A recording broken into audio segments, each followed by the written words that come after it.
20 વર્ષથી નવા વાડજમાં પ્રેક્ટિસ કરું છું અને રિસન્ટલી જ અત્યારે અમદાવાદ મેડિકલ એસોસિએશનમાં પ્રેસિડેન્ટ તરીકે જોડાયા. ડૉક્ટર, જે રીતે તમે જોડાયા છો મેડિકલ એસોસિએશનમાં પ્રેસિડેન્ટ તરીકે, હવે આગામી સમયમાં શું કાર્ય રહેશે અને કેવી રીતે આપ કાર્ય કરવાના છો?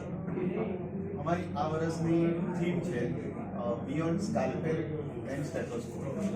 અમે જે ડૉક્ટર ટ્રીટમેન્ટ માટે સ્ટેથોસ્કોપનો ઉપયોગ કરે છે અથવા ઓપરેશન માટે જે સ્કાલ્પેલનો યુઝ કરે છે, અમે એવું ઈચ્છીએ છીએ કે મેડિકલ પ્રોફેશન અને મેડિકલ એસોસિએશન બંને આ યુઝથી બહાર આવે અને સમાજને લગતા કાર્યક્રમો પર વધારે ધ્યાન આપે, રોગોની જાગૃતિ પર ધ્યાન આપે, પબ્લિક અવેરનેસ પ્રોગ્રામ કરીએ.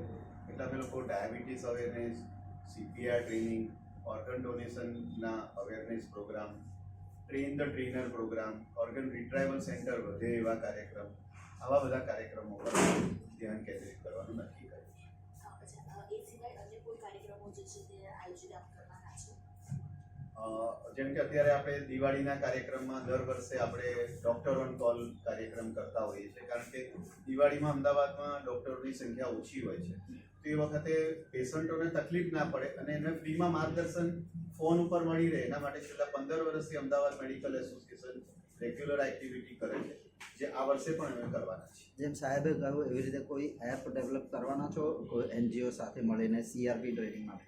હા, એટલે આ સૂચન પર અમે લોકો વિચારણા કરીશું અને NGOની સાથે જ્યારે અમે આ પહેલું CPR ટ્રેનિંગ પ્રોગ્રામ માટે જ્યારે અમારી ચર્ચા થશે, કારણ કે આ 100% કરવા જેવી વસ્તુ છે, એટલે એવું કોઈ એપ કાં તો કોઈ વેબસાઇટ કે કોઈક એવી કોમન જગ્યા એવું કંઈક ડેવલપ કરીશું. કોઈ કંઈક કોમન ઓફિસ કે આ જગ્યા ઉપર જ કોઈ પણ ટ્રેનિંગ પ્રોગ્રામ રાખવો હોય તો આ જગ્યાનો જ કોન્ટેક્ટ કરે, પછી એમાંથી કોઈ NGO મળી જશે કે મેડિકલ એસોસિએશન મળી જશે, એવું કરીશું 100%. પણ અલ્ટિમેટલી ગોલ એક જ છે કે CPR ટ્રેનિંગ થયેલા વ્યક્તિઓ સમાજના દરેક ખૂણે પહોંચે અને એ માટે